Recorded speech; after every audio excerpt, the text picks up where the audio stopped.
विश्वानि देव सवितर्दुरितानि परासुव यद्भद्रं तन्न आसुव। प्रिय स्वजनों, भगवद गीता विषाद से मोक्ष तक श्री कृष्ण के संग चिंतन करते करते आधी यात्रा पूरी होने आई। 9वें अध्याय पर हम पहुंचे हैं। सब जानते हैं आप, भगवद गीता के कुल अध्याय है 18। आज 9वें अध्याय का चिंतन करें। 9वां अध्याय जिसका नाम है राज विद्या राजगुह्य योग, the royal wisdom and the royal secret.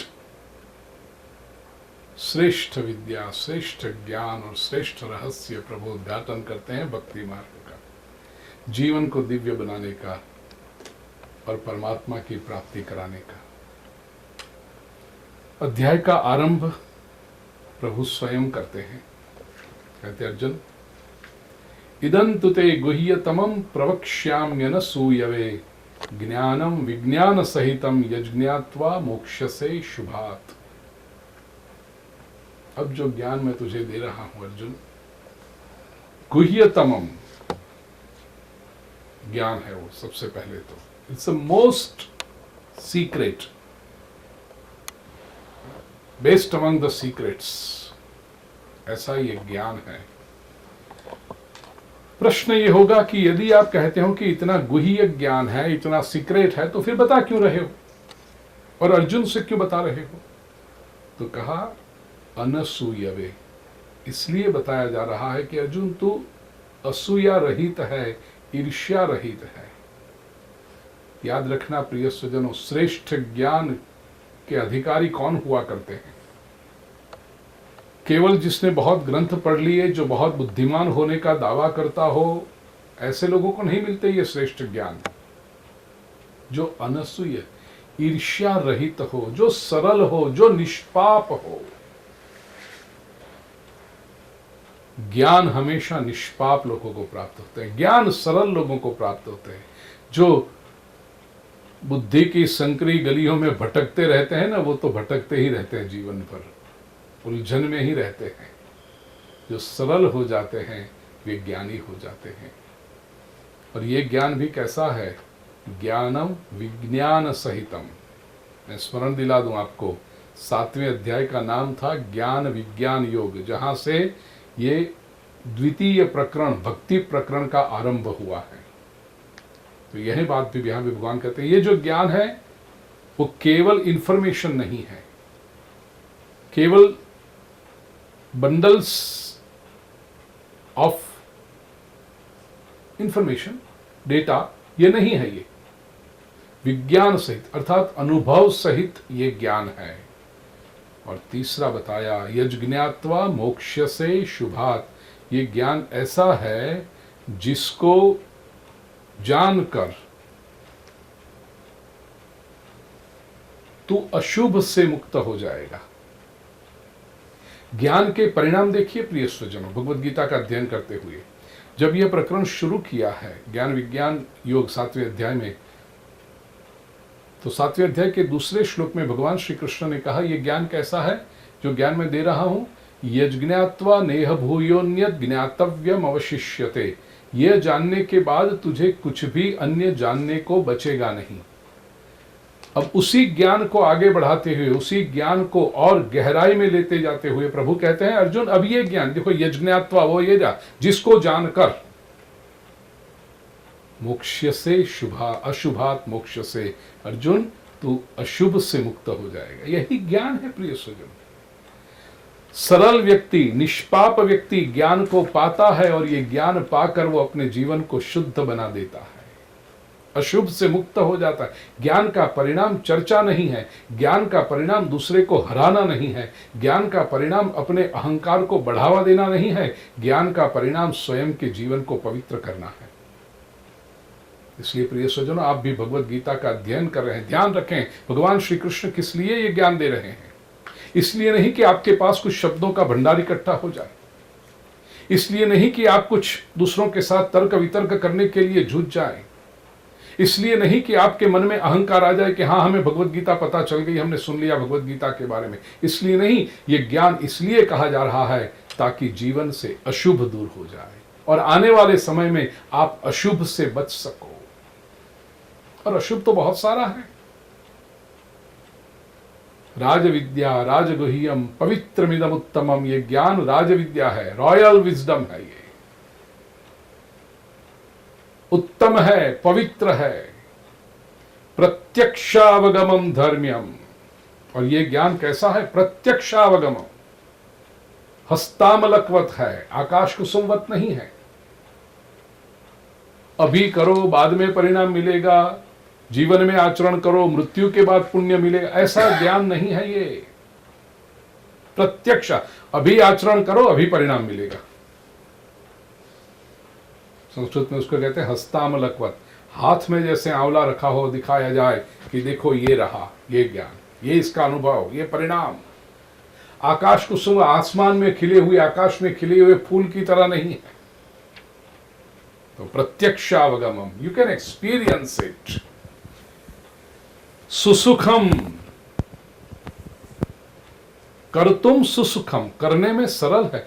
लोगों को ये ऐसे ऐसे प्रेजुडाइज होते हैं, ऐसे ऐसी धारणा, वो ज्ञान तो बहुत कठिन होगा, कैसे कर सकते हैं हम तो ये।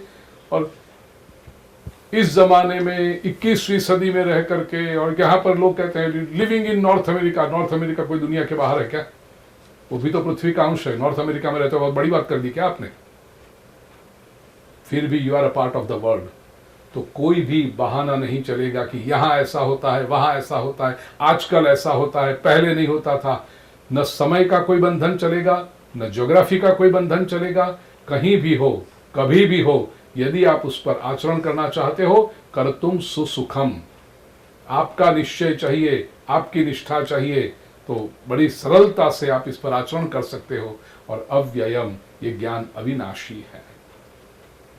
इस ज्ञान में जो नहीं रखते श्रद्धा, अश्रद्धा दाना पुरुषा, पुरुषा धर्मस्यास्य पर, इस धर्म में जो श्रद्धा नहीं रखते, ऐसे लोग भगवान श्री कृष्ण कहते अप्राप्य माम निवर्तन्ते मृत्यु संसार वर्तमनि।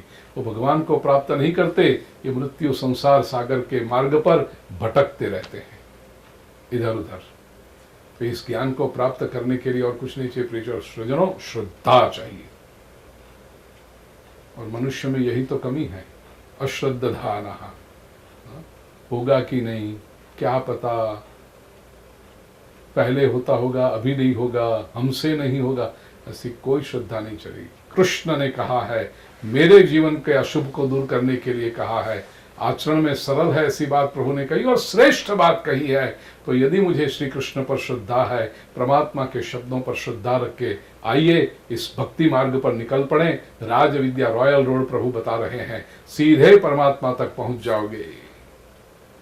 मया ततमिदं सर्वम जगद अव्यक्त मूर्तिना, भगवान कहते हैं अव्यक्त स्वरूप से मैंने ये पूरे संसार को व्याप्त करके कवर करके रखा है। ततम, रक्षा कर रहा हूं मैं।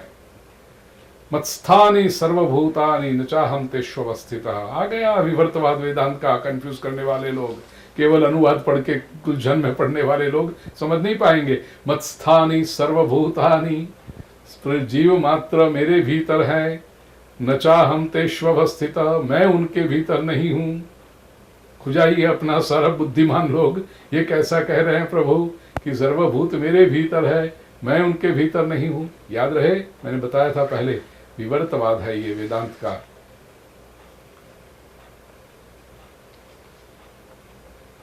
अध्यास और अधिष्ठान जो है, परमात्मा अधिष्ठान है, अधिष्ठान के ऊपर अध्यास होता है, अध्यास में अधिष्ठान नहीं होता। तात्विक उदाहरण से समझाऊं, उस वक्त मैंने दृष्टांत दिया था श्रीमद् आदि शंकराचार्य के षट्पदी से, सामुद्रो ही तरंग क्वचिदपि समुद्रो न तारंग। तरंग समुद्र में होते हैं, तरंग में समुद्र नहीं होता। अब दूसरा दृष्टांत देता हूं। अब फिल्म देखने तो जाते होंगे, थिएटर में जाके जब बैठते हैं मूवी देखने के लिए, तो सबसे पहले क्या देखते हैं आप? वाइट स्क्रीन देखते हैं, जब फिल्म शुरू नहीं हुई है।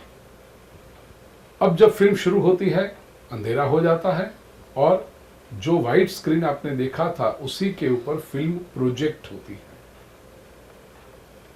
वाइट स्क्रीन जो है, पर्दा जो है, वह अधिष्ठान है, और मूवी जो है, फिल्म जो चल रही है, वो आरोप है, वो प्रोजेक्शन है। पर्दे के ऊपर मूवी है, मूवी में पर्दा नहीं है। यदि पर्दा न होता तो कैमरा, प्रोजेक्टर चाहे लाख प्रोजेक्ट करे, कुछ न बनता। पर्दा है तो प्रोजेक्शन उसके ऊपर हो रहा है, मूवी दिखाई पड़ रही है, आप उसका सुख ले रहे हैं। लेकिन 2 घंटा, 2.5 घंटा, 3 घंटा जब वो मूवी चलती है, तब आपको पर्दा का ख्याल में आता है। पर्दे को भूल जाते हो, तभी मूवी का आनंद लेते हो। ठीक इसी तरह ईश्वर अधिष्ठान है और संसार प्रोजेक्शन है, प्रक्षेपण है, ये माया है। अधिष्ठान यदि न होता, ईश्वर न होता, तो संसार संभव नहीं था। प्रभु यही कहते हैं, मत्स्थानी सर्वभूतानि न चाहम तेष्वस्थितः। जब तक मूवी चलती है तब तक पर्दा दिखाई नहीं देता। पर्दे पर मूवी है, मूवी में पर्दा नहीं है। ईश्वर में सृष्टि है, सृष्टि में ईश्वर नहीं है। ये इस अर्थ में है। हाँ, सृष्टि में ऐसे भक्ति मार्ग से देखोगे तो कण कण में व्याप्त है, लेकिन या तो ऐसे कहो कि जैसे बड़े पात्र के अंदर कटोरे में जल है, जल में कटोरा नहीं है। ठीक इसी तरह ईश्वर में सारी सृष्टि है, सृष्टि में ईश्वर नहीं है।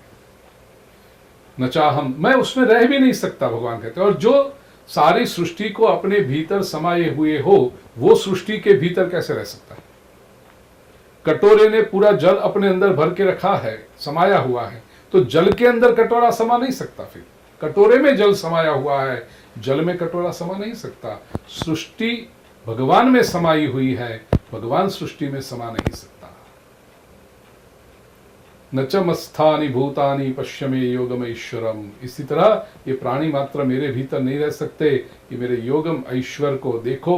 भूत भृन्न च भूतस्थो ममात्मा भूत भावनः।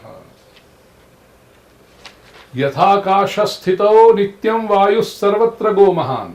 जैसे आकाश में रहा हुआ वायु सब जगह जाता है, तथा सर्वाणि भूतानि मत्स्थानि इति उपधारय। ऐसे प्राणी मात्र, जीव मात्र, भगवान कहते हैं मेरे भीतर हैं, ऐसा तू समझ। उपधारय, अंडरस्टैंड दिस, इसको तो ऐसे समझ। सर्वभूतानि कौन्तेय प्रकृतिम यान्ति मामिकाम कल्पक्षये पुनस्तानि कल्पादो विसृजाम्यहम्। ये जीव मात्र परमात्मा में है। लय के समय ये सारे जीव मात्र परमात्मा में समा जाते हैं कल्पक्षय के समय, और कल्प का जब आदि होता है तब भगवान कहते हैं उन सबको मैं फिर से सर्जन करता हूं। कंप्यूटर की परिभाषा में समझाऊं तो सारी फाइल बंद है। व्यक्ति जब काम करता है तो एक एक फाइल खोलता है, उतनी सारी विंडोज खुली हुई है। वो एक साथ में बहुत सारी विंडोज पर वो काम कर रहा है। शाम के 5, 5:30 बजे अब काम पूरा करना है, सो जाना है, उसको थका है वो, तो क्या करता है, वो एक एक विंडो बंद करते जाता है। अब विंडो बंद कर दिया, इसका अर्थ क्या हुआ, उसने जो काम किया था वो डेटा सेव हो गया, वो फाइल बन गई और वापस छोटे में आ गई। वो कंप्यूटर बंद कर दिया, सारी फाइल अंदर है, सारा ज्ञान अंदर है। अब दूसरी सुबह उठ करके वो जब कंप्यूटर चालू करेगा, फिर से उसको काम करना है, तो सारी फाइल खोलेगा, वहीं पर पड़ी है। ठीक ऐसे भगवान कहते हैं ये संसार में जो सारी फाइल एक एक जीवन की, एक एक जीवात्मा की जो सब है प्रवृत्तियां, वो चल रही है।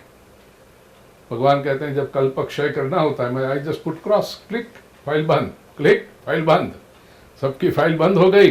भगवान कहते हैं कल्प का क्षय हो गया, मेरी ब्रह्मा जी की निद्रा हो गई परमात्मा की।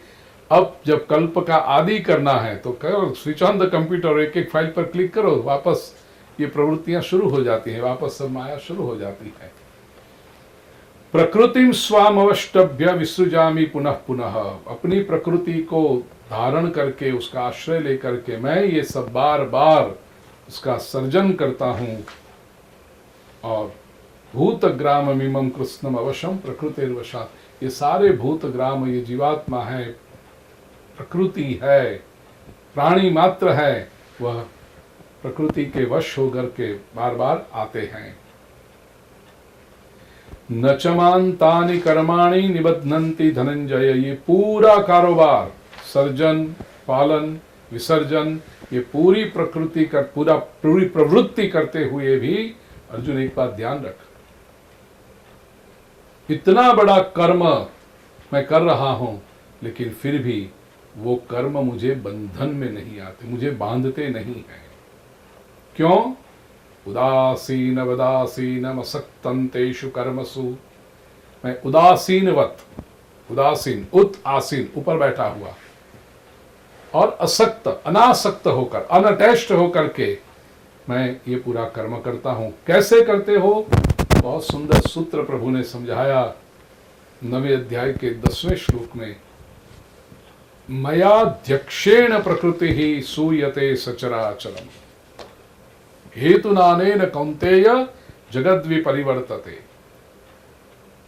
परमात्मा कहते हैं मेरी अध्यक्षता में, मेरी उपस्थिति से ही ये पूरी प्रकृति, ये पूरा ब्रह्मांड, ये पूरी सृष्टि चल रही है, सचराचर सृष्टि, चर अचर सब कुछ।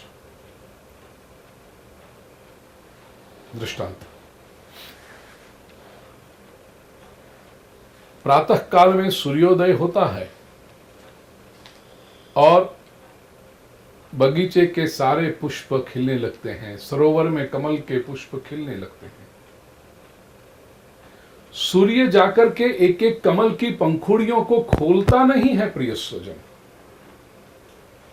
केवल सूर्य की उपस्थिति, पूर्वाकाश में जैसे ही सूर्य ऊपर आने लगा कि कमल की पंखुड़ियां खिलने लगी, वो भी खुलने लगी, पंछी चहकने लगे। सूर्य जाकर के एक एक पंछी को उठाता नहीं है, लेकिन सूर्य आया, वो पूरी प्रकृति, प्रातः काल यदि उठने की आदत होगी और प्रातः काल के विशेष करके ब्राह्म मुहूर्त लेकर के सूर्योदय तक के प्रकृति के नित्य सुंदर लीला का दर्शन करने का आपको अनुभव होगा, तो ये पता चलेगा how life enters in this universe just with the presence of the sun. एक सूर्य के आगमन से प्रातः काल में सृष्टि कितनी प्रवृत्तिमय होने लगती है।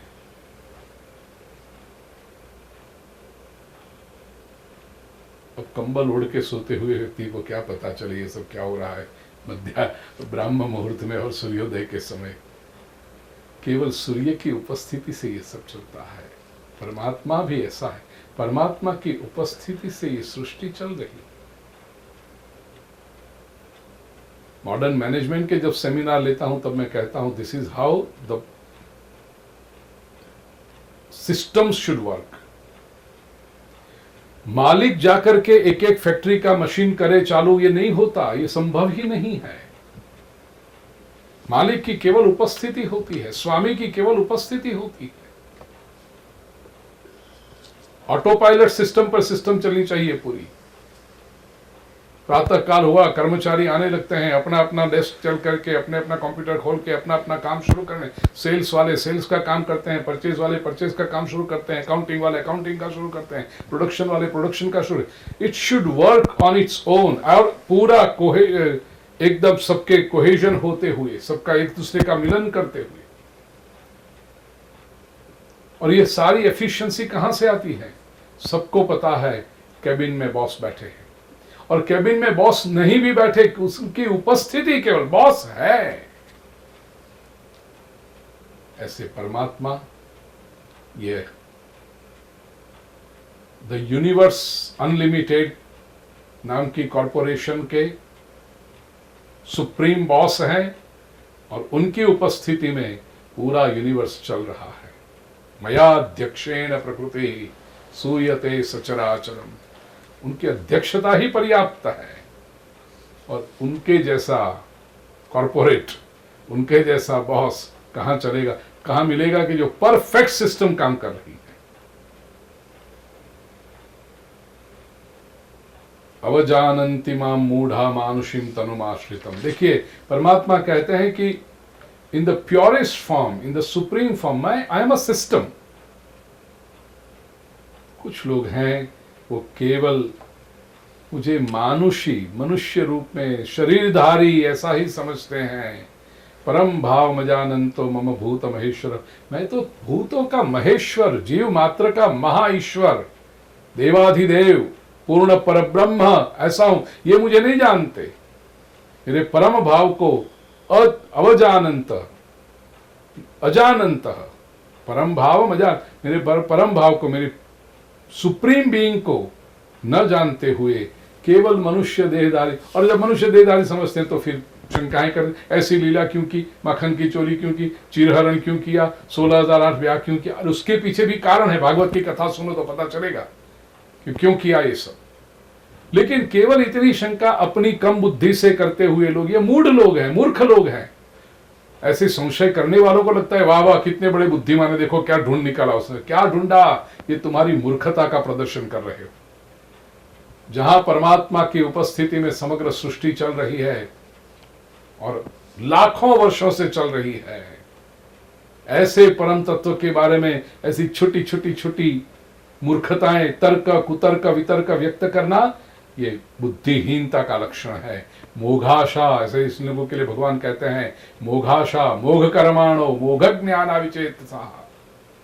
उनकी आशाएं भी व्यर्थ हैं, उनके कर्म भी व्यर्थ हैं, उनका ज्ञान भी व्यर्थ है, क्योंकि ये बुद्धिहीन लोग हैं।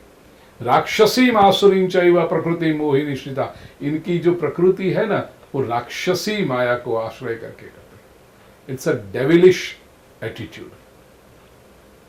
महात्मानस्तुमाम पार्थ दैवीम प्रकृतिमाश्रिता। लेकिन जो महात्मा है, those we are the great souls, जो सही रूप में महान हैं, विचक्षण है, वे लोग दैवीम प्रकृतिमाश्रिता, दैवी प्रकृति का आश्रय लेकर के भजन्त्यनन्य मनसः ज्ञात्वा भूतादिम अव्यय। वे मुझे जीव मात्र का अविनाशी, आदि, अनादिम, और भूतादि अव्यय, भूतादि जीव मात्र का आदि, द बिगिनर, और अव्यय अविनाशी ऐसा मुझे मानकर सततं कीर्तयन्तो माम् यतन्तश्च दृढ़व्रताः, वो निरंतर मेरा कीर्तन करते हैं। कीर्तन का अर्थ केवल ढोल नगाड़ा मंजीरा लेकर के हे राम हे कृष्ण करके रात भर न खुद सोना न दूसरों को सोने देना, ये कीर्तन नहीं है। अर्थात जो करते होंगे उनको आनंद आता होगा, वो अपना आनंद उस अपनी तरह से लें। लेकिन शास्त्रीय परिभाषा में देखें, कीर्तन कीर्त्या नूतनम कीर्तनम, भगवान के जो गुण, भगवान की जो दिव्य लीला हमें पसंद आई, उसका जो दिव्य अनुभव हमें हुआ, वो दूसरों को जाकर श्रद्धा से कहना, ताकि दूसरे भी परमात्मा के प्रति श्रद्धान्वित हो, परमात्मा के ओर यात्रा आरंभ करें, उसको कहते हैं कीर्तन। यहाँ पर YouTube चैनल पूज्य श्री भाई के माध्यम से भगवत गीता का एक एक अध्याय एक एक घंटे में संक्षेप में जो ले रहे हैं, ये भगवान का कीर्तन हो रहा है। अब देखिए, न यहाँ कोई ढोल बज रहा है, ना कोई नगाड़ा बज रहा है, ना कोई मंजीरा बज रहा है, लेकिन कीर्तन क्यों? हमने जो पाया, हमें जो पसंद आया, हमें जो ठीक लगा, हमें जीवन की कुछ दिशा मिली, जिससे वो दिशा का ज्ञान, वो भगवत गीता की बात, भले संक्षेप में, लेकिन लोगों तक पहुंचाने का ये दिव्य प्रयास, ये यहाँ बैठे हुए लोगों का, मैं इसलिए नाम नहीं दे रहा क्योंकि उन्होंने विनती की है कि गुरुजी नाम मत देना, लेकिन यहाँ जो बैठे हैं और जिनका ये संकल्प है, पुण्य संकल्प है, इनका ये कीर्तन चल रहा है। सततं कीर्तयन्तो माम, और यतन्तश्च दृढ़व्रताः, दृढ़ व्रत है इनका। नमस्यन्तश्च माम भक्त्या नित्य युक्ता उपासते, ऐसा भक्त नित्य रूप में मेरी उपासना करते हैं। और ऐसे लोगों के द्वारा जो है, दूसरे हैं वे ज्ञान यज्ञ न चाप्यन्ये, कुछ लोग हैं वो ज्ञान यज्ञ के द्वारा यजंतः, मेरी उपासना करते हुए, माम उपासते, मेरी उपासना करते हैं, एकत्वेन पृथक्त्वेन बहुधा विश्वतो मुखम। परमात्मा की आराधना करने के कई मार्ग हैं, विविध मार्ग हैं। आराधना करने की इच्छा होनी चाहिए, और जो भी प्रकार का यज्ञ करे, 9वें अध्याय के 16वें श्लोक में भगवान कहते हैं, अहम क्रतुरहम यज्ञ स्वधाहम अहम औषधम मंत्रोहम अहम एवाज्यम अहम अग्निरहम हुतम। याद कीजिए, ज्ञान कर्म संन्यास योग 4थे अध्याय का 24वां श्लोक। ब्रह्मार्पणम ब्रह्म हविर ब्रह्माग्नौ ब्रह्मणाहुतम ब्रह्मैव तेन गंतव्यम ब्रह्म कर्म समाधिना। यही बात का मानव प्रतिध्वनि यहाँ भगवान स्वयं कहते हैं। वहाँ 3rd पर्सन में कहा था कि ब्रह्मार्पणम, ब्रह्म को अर्पण किया जाता है, ब्रह्माग्नि में दिया जाता है, ब्रह्म ही आहुति है, ब्रह्म से ही और ब्रह्म तक पहुंचाया जाता है। यहाँ तो भगवान ने 1st पर्सन में बात की, अहम क्रतुः, यज्ञ भी मैं हूँ, अहम यज्ञ स्वधा, आहुति जो दी जाती है वो भी मैं, अहम औषधम, जो औषधि दी जाती है वो भी मैं हूँ, मंत्रो अहम, अहम मंत्र, मंत्र भी मैं हूँ, अहम याज्यम, आज्य का अर्थ है घी, जो आहुति दी जाती है वो भी मैं हूँ, अहम अग्नि ही, जिस अग्नि में आहुति दी जाती है वो अग्नि भी मैं हूँ, और अहम हुतम, जो होमा जाता है, जो दिया जाता है द्रव्य, वो भी मैं हूँ। ईश्वर ही है। बार बार मैं कहता हूँ, प्रेरणा उसकी, शक्ति उसकी, ज्ञान उसका, शब्द उसके, और गति ये सब करके जहां पहुंचना है, प्राप्त भी उसी को करना है। ये पिता हमस्य जगतो माता धाता पितामह, ये समग्र सृष्टि का पिता भगवान कहते हैं मैं हूं, माता भी मैं हूं, धारण करने वाला भी मैं हूं। पवित्र ओंकार, 8वें अध्याय में बहुत डिटेल में ओंकार की बात की थी। यहाँ प्रभु कहते हैं जानने योग्य जो पवित्र ओंकार है, रुक साम यजुरेव च, 3 वेद है, वेदत्रयी, वो भी प्रभु कहते हैं मैं हूँ। 9वें अध्याय का 18वां श्लोक बड़ा महत्वपूर्ण श्लोक है। भगवान अपनी विविध भूमिकाएं स्पष्ट करते हैं। गतिर्भर्ता प्रभु साक्षी निवास शरणम सुरत प्रभव प्रलय स्थानम निधानम बीजम अव्ययम। साधक के जीवन में भगवान की विविध भूमिकाएं क्या होती है? सबसे पहली भूमिका है, प्रभु कहते हैं गति मैं हूं। गति के 2 अर्थ होते हैं, एक गति का अर्थ है लक्ष्य और दूसरा गति का है मार्ग में जो जाते हैं वो। भगवान कहते हैं मैं हूं। साधना जब प्रिय स्वजनों शुरू करते हो ना, वो लक्ष्य प्रदान करने वाले प्रभु हैं, और उस मार्ग पर पापा पगली, बेबी स्टेप्स, वो शुरू कराने वाले भी प्रभु हैं, गति। अब जब साधक इस गति को आरंभ करता है, लक्ष्य की ओर यात्रा का आरंभ करता है, तब भरता, भरण पोषण करने वाले, उसको आधार देने वाले, वो भी प्रभु हैं, प्रभु स्वामी है। फिर जब साधक प्रगति करने लगता है ना, साधक को स्वयं इस साधना का आनंद आने लगता है, कुछ अनुभूतियां शुरू हो जाती हैं, उस समय परमात्मा साक्षी बनते हैं, विटनेस देखते हैं प्रभु। जैसे आंगन में पोता खेल रहा हो और बाबूजी दादाजी बैठकर देखें और प्रसन्न हो, खेल रहा है बालक, अभी शक्ति आ गई है उसमें, वो अपना कुछ छोटे मोटे निर्णय स्वयं ले रहा है। ऐसे साधक जब प्रगति करने लगता है तो परमात्मा साक्षी की भूमिका में होते हैं। फिर निवास, प्रभु साधक के अंतःकरण में रहते हैं और साधक को ये अनुभूति होती है मैं प्रभु के अंतःकरण में हूं। निवास का एक अर्थ है सेफ अबोर्ड। साधना मार्ग में जो छोटे मोटे विघ्न आते हैं, उस समय साधक केवल परमात्मा की ओर दृष्टि करे और उसके सारे विघ्न दूर हो जाते हैं। भगवान कहते हैं मैं उस साधक के लिए I become his safe abode, उसका एक सुरक्षित स्थान में बनता हूं। वसति, जहां रहना, वो निवास होता है। साधक अब निरंतर परम तत्व में ही स्थिर रहता है। उसके बाद साधक को लगता है अरे अध्यात्म की यात्रा शुरू की, आरंभ की, तब मैं क्या था और अब मैं कहां पहुंचा हूं, ये कैसे संभव हुआ। साधक को क्षण प्रतिक्षण परमात्मा की ऊर्जा का अनुभव होता है, परमात्मा से संपर्क का अनुभव होता है। साधक ये स्वीकार करने लगता है कि परमात्मा साधना पथ में शक्ति का अखूट स्रोत है, इनएग्जॉस्टिबल सोर्स ऑफ एनर्जी। तब जाकर अहोभाव से साधक परमात्मा की शरण में जाता है। भगवान कहते हैं तब मैं उसका शरण बनता हूं। शरणम, साधक आश्रय लेता है परमात्मा के चरणों में। प्रभु जो कुछ हुआ तेरी कृपा से हुआ है। साधक जब शरणागत होता है, परमात्मा एक और भूमिका अपनी बनाते हैं, सुहृद वेलविशर बनते हैं। प्रभव प्रलय स्थानम, फिर तो जो भी हो रहा है, सर्जन हो रहा है, लय हो रहा है, ये सब परमात्मा ही है। निधानम बीजम अव्ययम, और अब भगवान निधान, निधान का अर्थ है भंडार, सेफ डिपॉजिट वॉल्ट। साधक अपनी सारी साधना, अपने सारे कर्म, अपनी सारी ऊर्जा परमात्मा रूपी सेफ डिपॉजिट वॉल्ट में रख देता है। निधानम, और प्रभु अव्ययम बीजम, इस पर चर्चा हम कर चुके हैं, पीछे पहले कर चुके हैं। अव्यय बीज, बीज जब सर्जन होता है तो नष्ट होता है। भगवान अविनाशी बीज है, सर्जन होते, सर्जक होते हुए भी बीज नष्ट नहीं होता है। अव्यय बीजम अव्यय।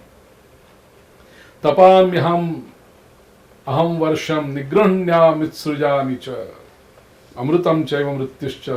जो भी प्रिय स्वजनों संसार में हो रहा है प्रभु करते हैं। तो त्रैविद्या माम सोमपा पूत पापा यज्ञेरिष्ट्वा स्वर्गतिम प्रार्थयन्ते। जो पुण्य करने वाले लोग होते हैं वो क्या करते हैं? सकाम भक्त तीनों वेद रूपी विद्याओं से बड़े बड़े यज्ञ करते हैं, सोमपान करते हैं। ये सोमपान शराब नहीं है, याद रखना, इंटॉक्सिकेशन नहीं है, सोमपान अल्कोहल नहीं है। समय अभी नहीं इसलिए इस चर्चा में नहीं जाता, लेकिन इतना स्पष्ट कह, कई लोग कहते हैं हाँ देवता भी सोमरस पीते थे। सोमरस औषधि है, एनर्जी ड्रिंक है, ताजा पी जाती है, उसमें फर्मेंटेशन नहीं होता है, वो नशा नहीं कराती है, वो व्यक्ति को अपनेपन को होश खुलवा नहीं देती। सोमरस तो ऊर्जा का ड्रिंक है, तो सोमरस को कभी शराब से कंपेयर मत करना। पूत पापा, जिनके पाप पवित्र हो गए हैं, ऐसे लोग यज्ञैरिष्ट्वा स्वर्गतिम प्रार्थयन्ते, यज्ञों के द्वारा उपासना करके स्वर्गों की अभिलाषा रखते हैं, वे लोग जाते हैं। अवश्य कर्म किया तो परिणाम तो मिलेगा, क्यों नहीं मिलेगा।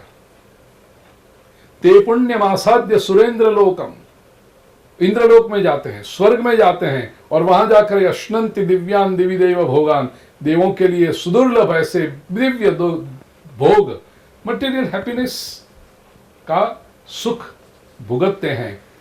तेतम भुक्त्वा स्वर्गलोकम विशालम क्षीणे पुण्ये मर्त्यलोकम विशंति। सकाम कर्म का यही होता है भाई। आप कर्म करो, जो चाहते हो परिणाम अवश्य मिलेगा, उसमें कोई संशय नहीं। लेकिन वो पुण्य का बैलेंस जैसे ही नष्ट होने लगता है, खत्म होने लगता है, फिर क्षीणे पुण्ये मर्त्यलोकम विशंति।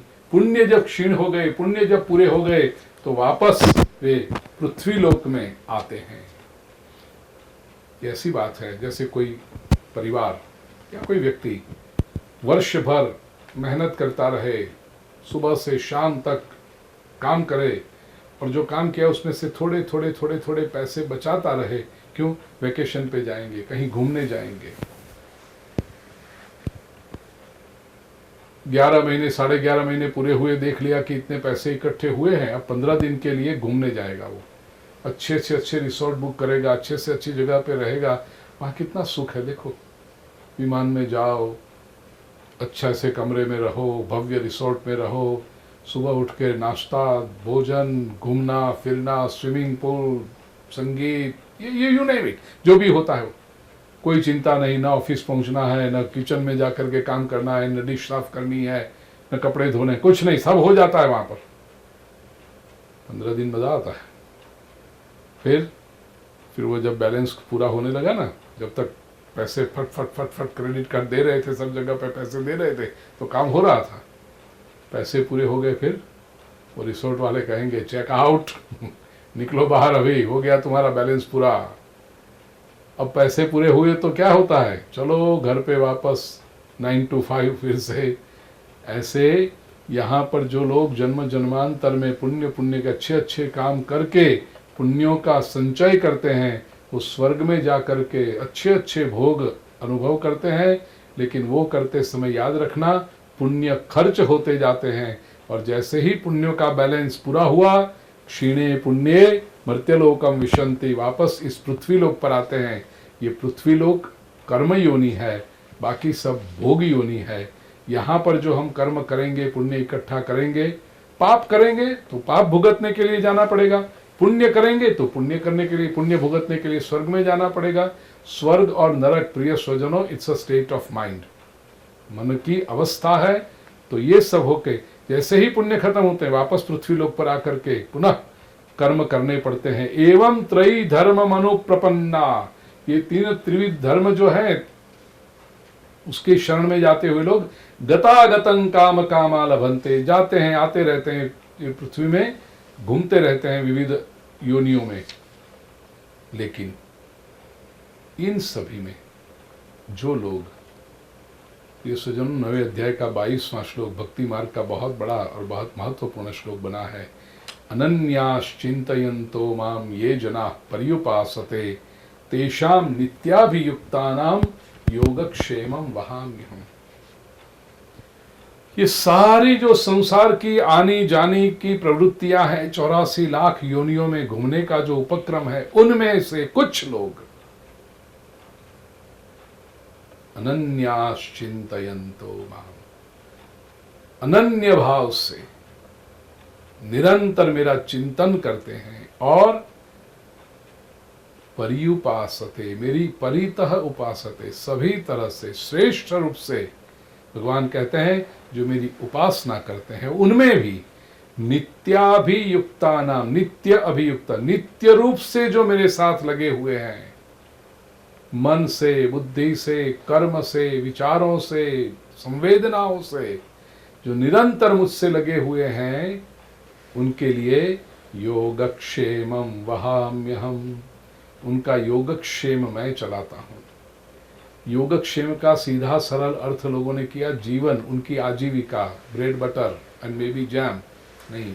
योगक्षेम की व्याख्या श्रीमद आदि शंकराचार्य जी ने बहुत सुंदर की। अप्राप्तस्य प्रापणम योगः, प्राप्तस्य परिरक्षणम क्षेमः।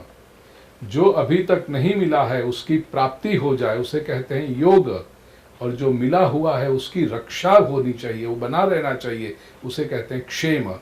तो न मिला है वो मिले, और मिला है वो बचा रहे, उसको रक्षित रहे, ये दोनों मिलकर होता है योगक्षेम। भगवान कहते हैं ये मैं करता हूं। कितने सुंदर शब्द। भगवान कहते हैं मैं चलाता हूं, तुम केवल अनन्य भाव से मेरी शरण में आओ, भक्ति करो, तुम्हारा जीवन चलाना ये मेरा दायित्व है। भगवान कहते हैं it is my responsibility. And बार बार मैं कहूं प्रभु प्रिय स्वजनों, कृष्ण नेवर फेल्स। ईश्वर जब वचन देता है तो पूरी तरह से निभाता है। योगक्षेमं वहाम्यहम्। कई भक्तों का जीवन, सभी का जीवन चलाता है, लेकिन भक्तों को पता चलता है मेरा जीवन मेरा प्रभु चला रहा है। प्रिय स्वजनों, भारत में बीमा कंपनी ने ये सूत्र उठा लिया, योगक्षेमं वहाम्यहम्। जीवन के साथ भी, जीवन के बाद भी, इस पर लोगों को बहुत भरोसा है। जैसे ही जन्म होता है इसका इंश्योरेंस ले लो, जैसे ही विवाह होता है पत्नी के नाम को नॉमिनी बना करके बीमा ले लो, इसका कुछ हो गया तो पत्नी को कुछ नहीं होना चाहिए, उसको तकलीफ नहीं पड़नी चाहिए। क्यों? ये कंपनी है ना, देगी, पैसा देगी। जिस कंपनी ने भगवान श्री कृष्ण के शब्दों को चुरा लिया, उस कंपनी पर आपको इतना भरोसा है, तो ये शब्द बोलने वाले पूर्ण परब्रह्म परमात्मा श्री कृष्ण पर श्रद्धा रखो प्रिय सज्जनों, वो जीवन अवश्य चलाता है। कभी भी जब दंत न थे तब दूध दिए, अब दंत दिए तो अन्न न दे। पता नहीं था हम क्या है, कहां है, कैसे हैं, कुछ क्या चाहिए, उस समय जिसने हमारी रक्षा की, तो अब हमें वो नहीं संभालेगा। श्रद्धा तो रखो। भक्ति मार्ग पे लोग बिछड़ जाते हैं, पिछड़ जाते हैं, भटक जाते हैं, भक्ति का आनंद नहीं ले पाते। उसका एक ही कारण है प्रिय सज्जनों, ईश्वर पर श्रद्धा नहीं। करते सब कुछ है, लेकिन संशय के साथ, मरे हुए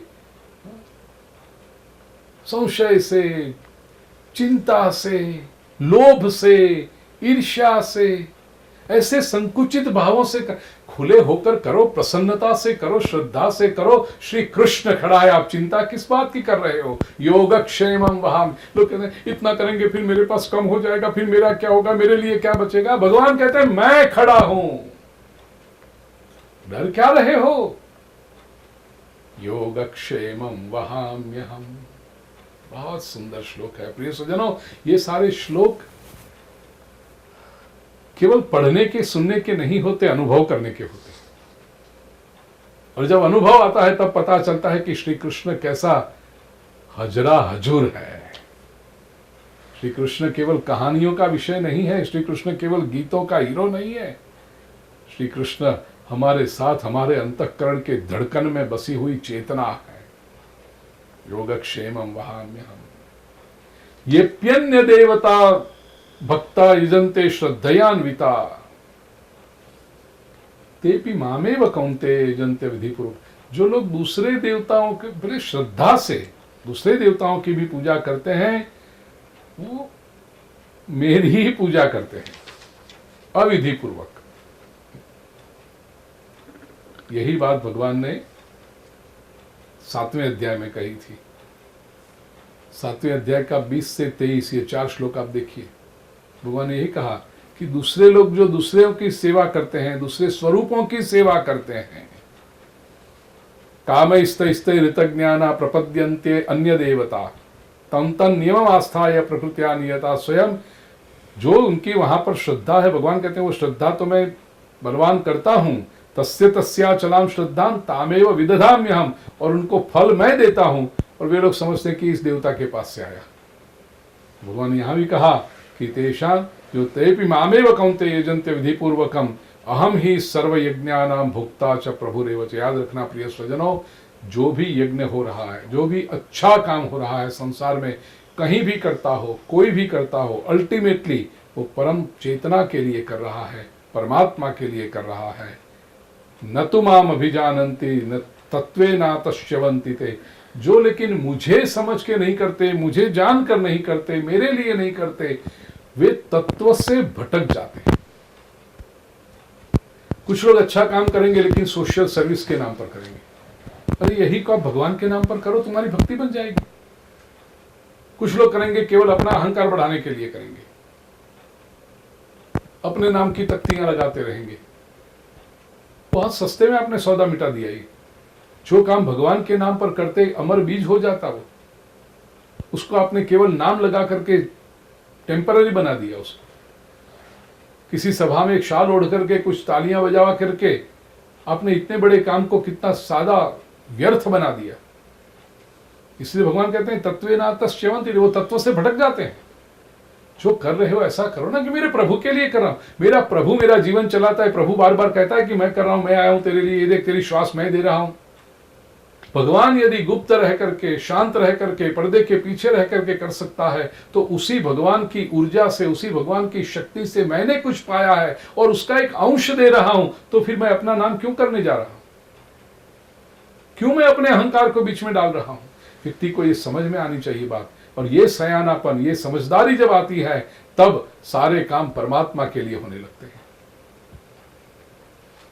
यान्ति देवव्रता देवान पितृन यान्ति पितृव्रता। जो देवों की पूजा करते हैं वो देवलोक में जाते हैं, पितरों की पूजा करते हैं वो पितृलोक में जाते हैं, पितरों को प्राप्त करते हैं।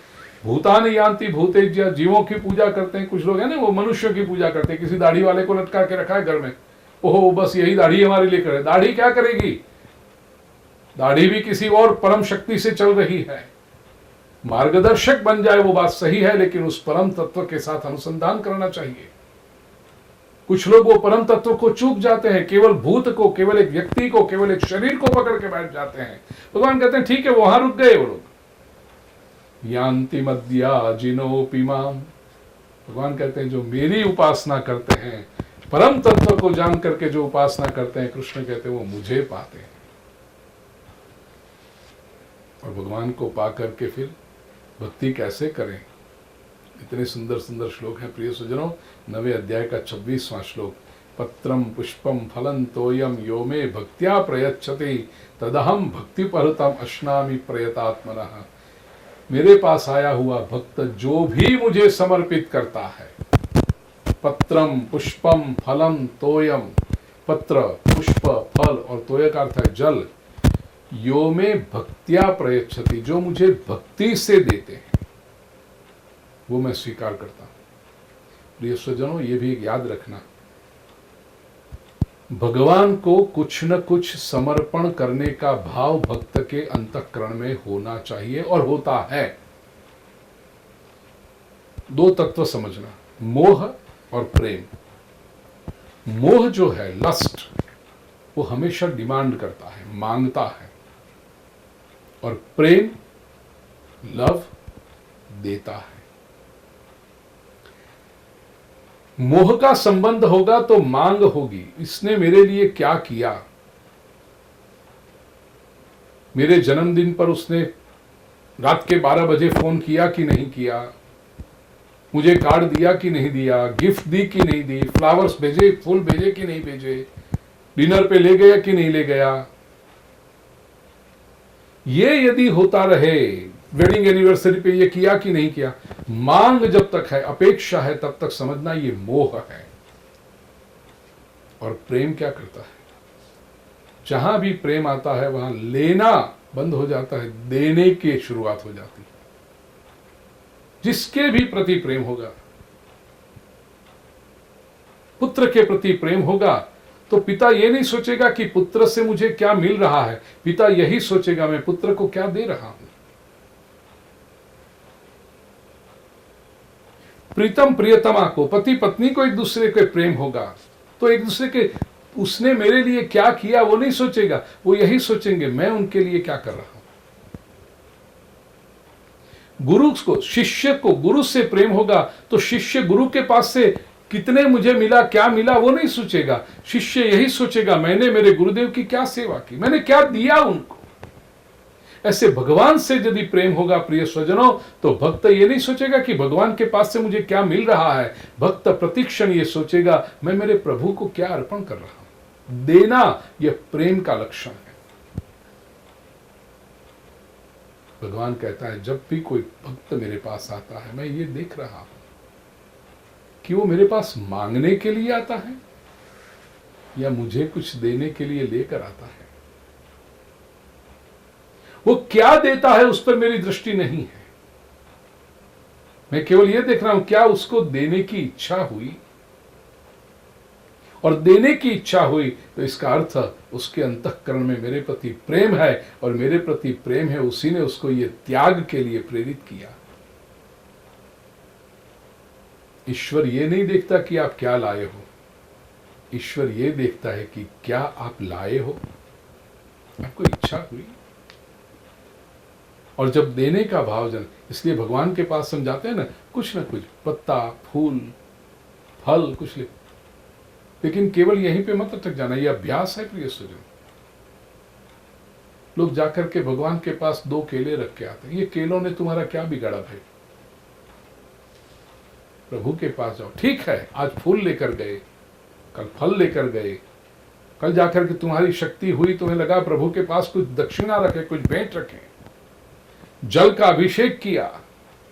यह अभ्यास चलता रहे, और अभ्यास के परिणाम से एक धन्य दिन जीवन में ऐसा आएगा जब आप भगवान से जाकर कहोगे प्रभु आज तो मैं स्वयं समर्पित होने के लिए आया हूं, आई ऑफर माई सेल्फ।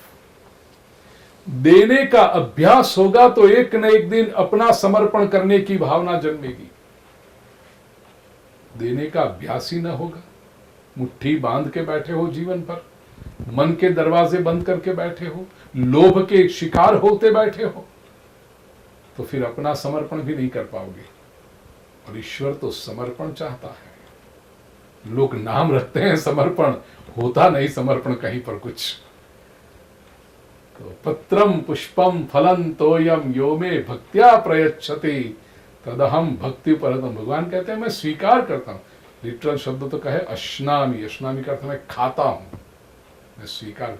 जब तक प्रेम से समर्पण नहीं किया जाता, प्रिय स्वजनों, कन्हैया भूखा बैठा है, प्रतीक्षा कर रहा है।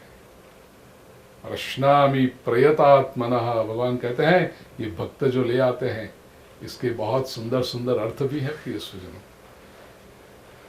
ये श्लोक बड़ा महत्वपूर्ण इसलिए भी है, भगवान श्री कृष्ण के अत्यंत निकट के दो ग्रंथ, श्रीमद् भागवत और श्रीमद् भगवत गीता, जिसके दोनों के आगे श्रीमद् लगता है, ये दोनों ग्रंथ में ये श्लोक आइडेंटिकल कॉपी टू कॉपी है। श्रीमद् भागवत के दशम स्कंद के 81वें अध्याय का चौथा श्लोक, सुदामा चरित की कथा में प्रसंग आप जानते हो, 4 मुट्ठी तंदूर लेकर के, चिवड़ा लेकर के, पौवा लेकर के सुदामा जी गए हैं। सुदामा का ये चिवड़ा आरोगते समय भगवान श्री कृष्ण द्वारिकाधीश ये शब्द कहते हैं, पत्रम पुष्पम फलं तोयम यो मे भक्त्या प्रयच्छति। मित्र, तुम क्या लाए हो ये नहीं देखता मैं, लेकिन इतने तुम दरिद्र थे, कुछ भी नहीं था तुम्हारे पास, फिर भी तुम जब सोचे कि मैं जाऊं द्वारिकाधीश के दर्शन के लिए, तो तुम खाली हाथ नहीं आए मेरे पास। जो भी श्रेष्ठतम तुमसे बन सकता था वो श्रेष्ठतम तुम लेकर आए हो। देने की इच्छा हुई तुम्हारे मन में, यही श्रेष्ठ है। और यहां भगवत गीता के 9वें अध्याय के 26वां श्लोक, पत्रम पुष्पम फलम तोयम यो मे भक्त्या प्रयच्छति, तो समझिए भगवान के प्रियतम 2 ग्रंथों में ये श्लोक आइडेंटिकल है। इसका महत्व कितना होगा भक्ति मार्ग में। इसको केवल पत्ते फूल फल पे मत डालने देना जा।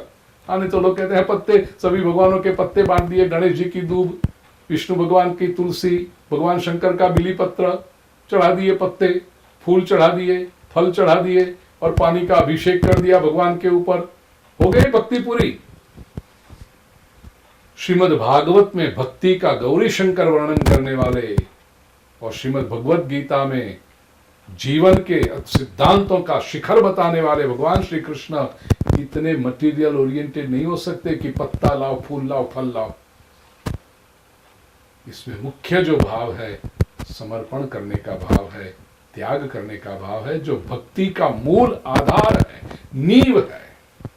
बिना त्याग किए भक्ति संभव ही नहीं है, क्योंकि त्याग ये प्रेम का लक्षण है और प्रेम के आधार पर ही भक्ति का महल बनता है।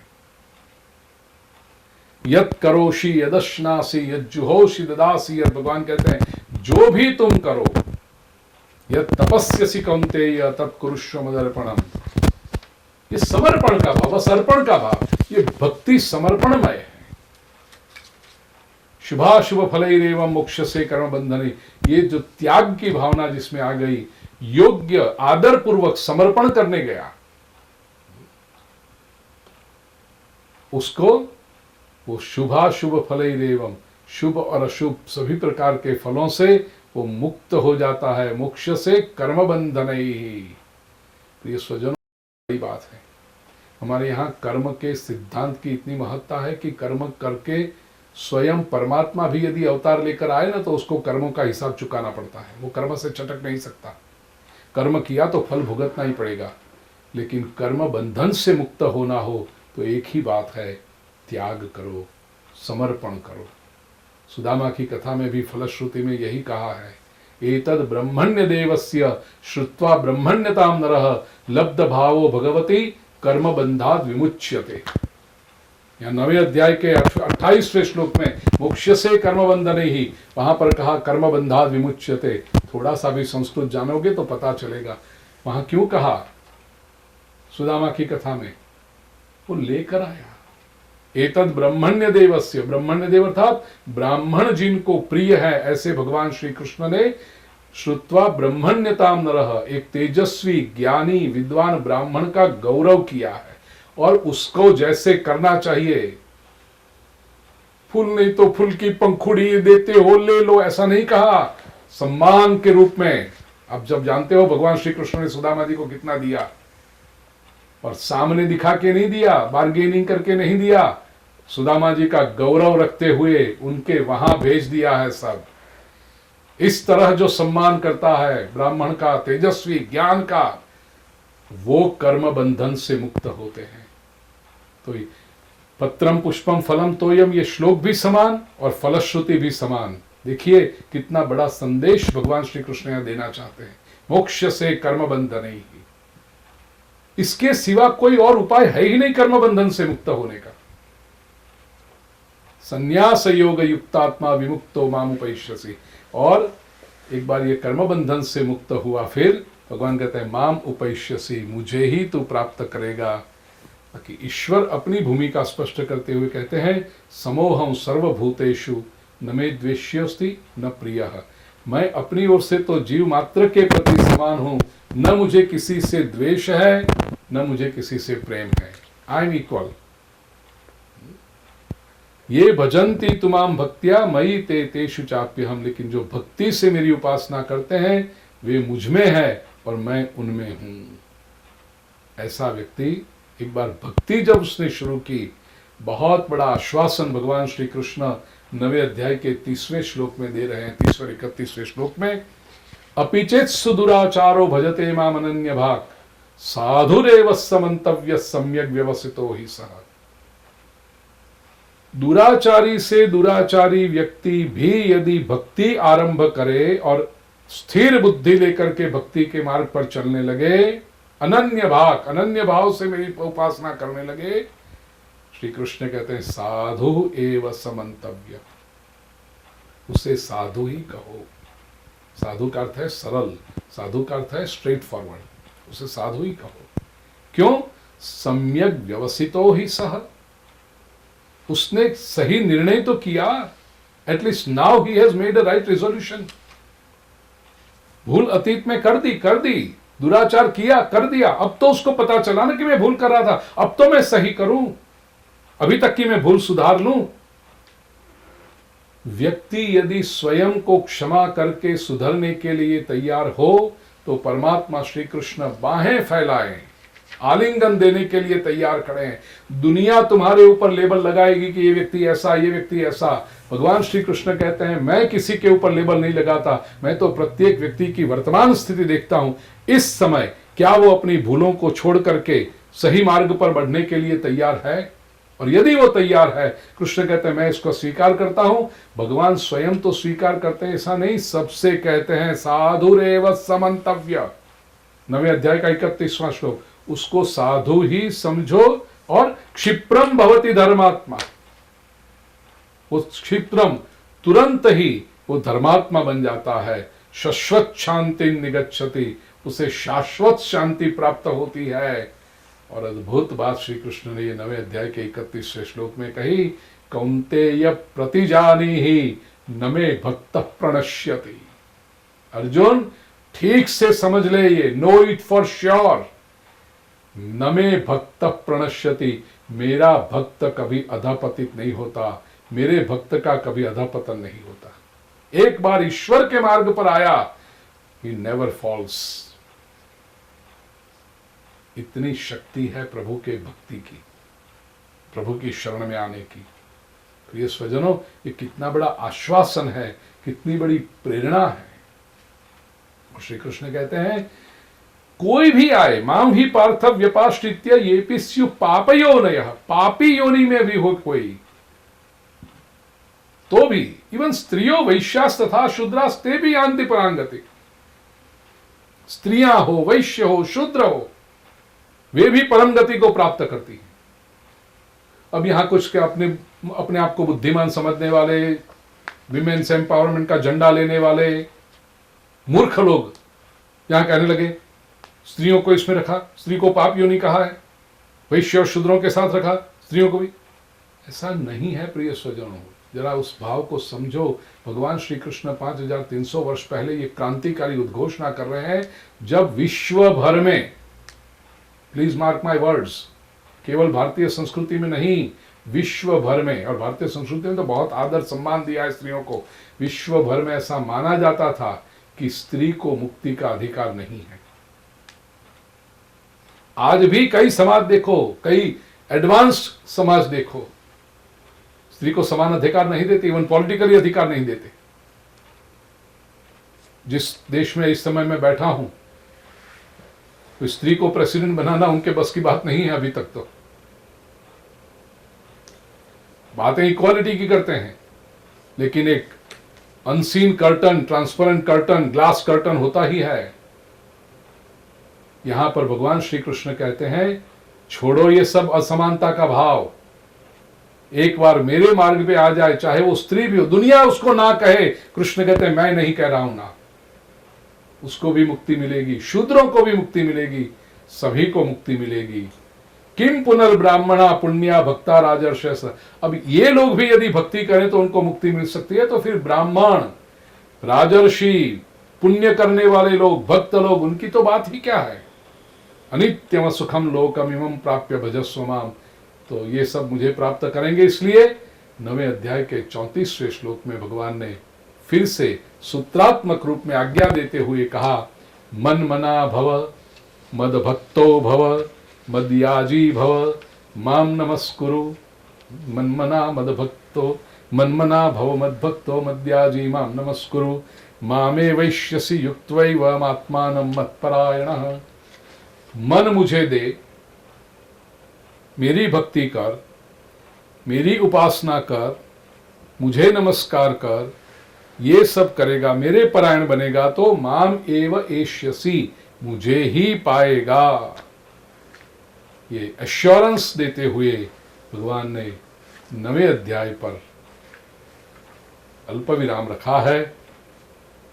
ओम तत्सदिति श्रीमद्भगवद्गीतासूपनिषत्सु ब्रह्म विद्यायां योगशास्त्रे श्रीकृष्णार्जुन संवादे राजविद्या राजगुह्य योगो नाम 9मोऽध्यायः। श्रीकृष्णार्पणमस्तु।